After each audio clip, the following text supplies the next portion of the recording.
welcome back again to my YouTube channel. So, it's me again, Bianca Luis Tolosa. So, guys, for today's video, alam nyo ba? Or halata na ba kung ano yung content ko ngayon? Yes na yes. Nakita nyo naka-apron ako, diba? So, magluluto tayo ngayon. So, syempre, hapon na. At nagre-request sila ng merienda. Magluluto ako ng puffball o mas kilala sa Manila bilang maruya. So, makikita nyo, nagsuot na ako ng apron para iwas dumi, iwas basa. So, guys, papakita ko na po yung mga recipes o yung mga gagamitin natin sa pagluluto, yung mga dapat paghandaan kapag lulutuin nyo. Para to sa mga hindi pa marunong at sa mga gusto pang pasarapin yung luto nila. Char! So, yan guys. Meron tayo dito ang plato.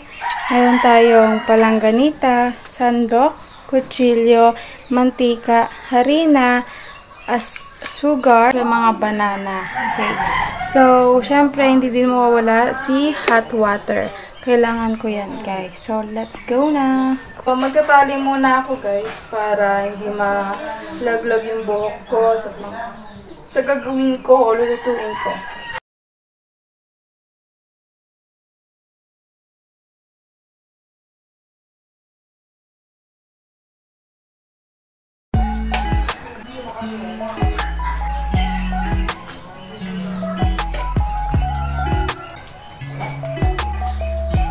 So, ito na guys. Tapos ko na siya balatan. So, i-slice na lang natin siya dun sa may palanggana mismo.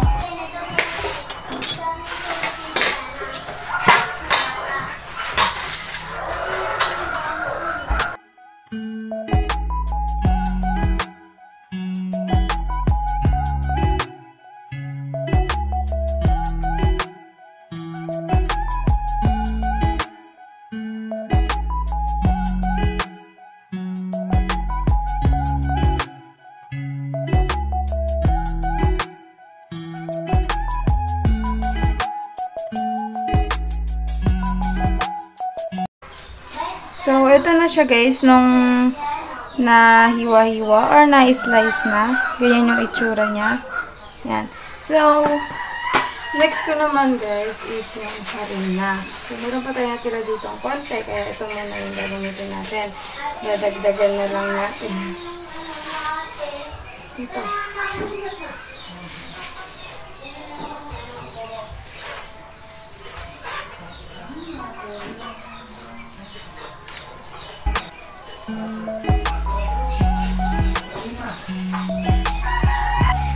Kaya na po mismo ang magtatansya. Wala na po akong tansya kung gaano karami yung ilalagay kong harina.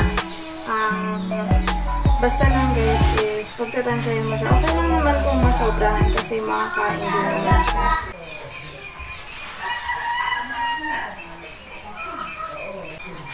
So, ito lang guys. Ganyan lang siya karami ng pagkalagay ko ng harina. Kung gusto nyo gayahin kung gaano karami, sige lang guys.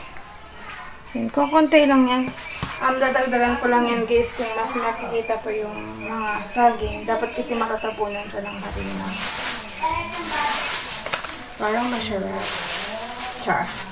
So, next is yung mainit na tubig or yung hot water. Isang basong mainit na tubig. Yan. Plus yung mainit. So, huwag nyo munang ilalahat yung tubig. Dapat, malapot yan. Hindi dapat sobra marami yung tubig. Kasi kung sobra yung tubig, guys, dadagdagan nyo yung harina nyo.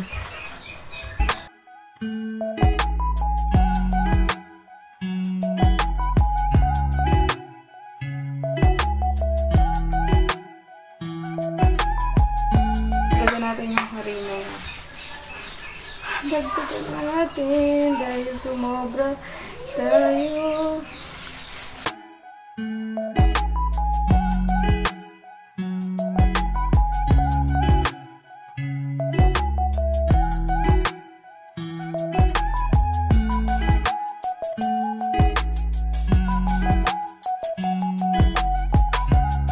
Sugar. So, sugar naman guys yung ilalagay ko.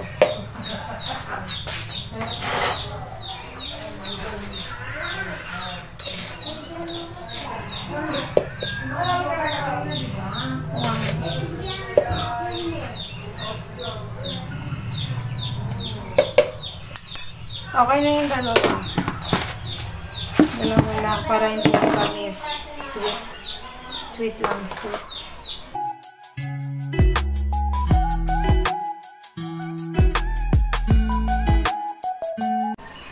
So guys, tapos ko na siyang timplahan at iluluto na natin siya. So ayan na guys, start na tayo. Open ko lang yung gas sa ilalim. And then, dapat malinis na yung kawali nyo. At yung apoy lang natin is sakto lang. Meron ako ditong tong at spatula para sa gulay dito. So, maglalagay na tayo ng mantika dahil mainit-init na yung kawali.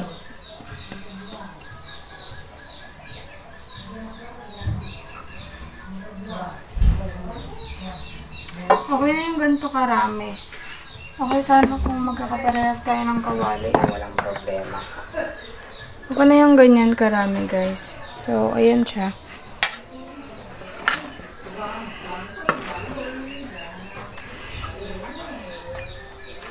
So, ayan guys, umiinit-init na. Maririnig na. Lalagay na tayo. So, matipid pa siya.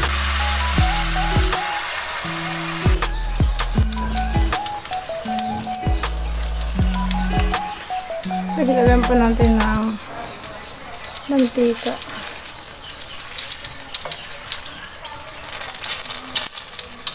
Marami na.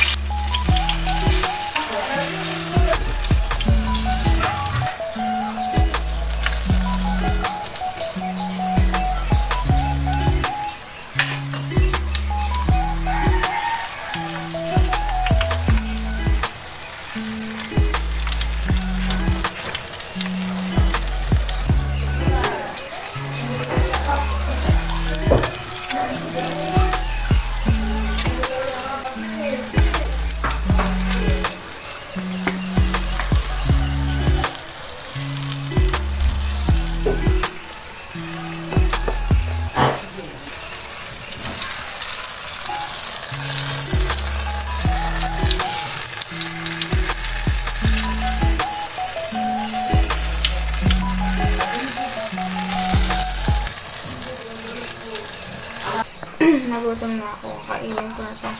Una kang maluto. Lagyan ko ng asukal sa ibabaw. Konti lang.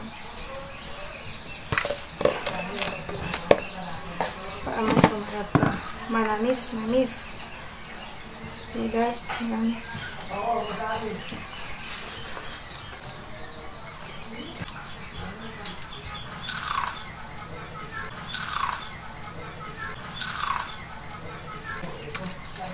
Sarap ito ihalo sa kape.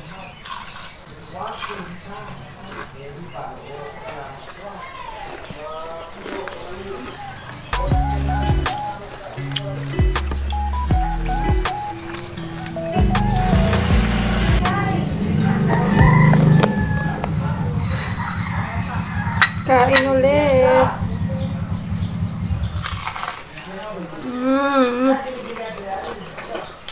Masarap siya guys pag toasted.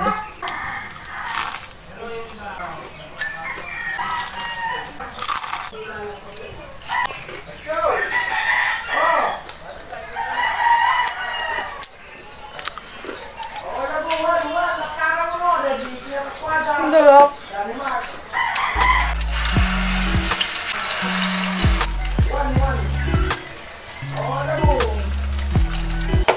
So guys, sa totoo lang, mas masarap yung toasted kaya sa medyo hilaw pa. Natikman ko na yung medyo hilaw pa. Sinubukan kong tikman. Wala siyang lasa at harina lang yung nalalasahan ko. Ngayon, kinoasted ko para malalasahan mo talaga yung pagka-toasted niya, tsaka yung tamis niya, naluto talaga.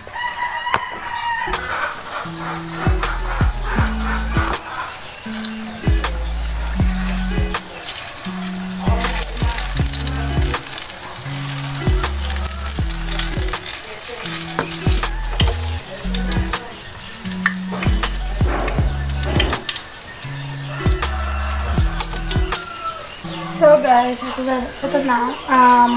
Wala na akong iba pang lulutuin at saka patapos na ako. Ayan, dadalaw na lang yung niluluto ko. Ang init.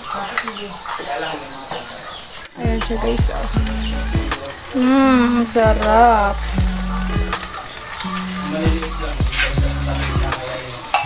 A few moments later. So ito na guys, tapos na at pwede na siyang kainin. Ang bango. Okay, ito na yung sila. Mama. Char.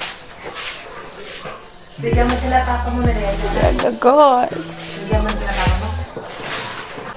So guys, ito po nagtatapos ang aking video. Sana po may natutunan kayo kung paano magluto ng puffball or maruya. So thank you for watching guys.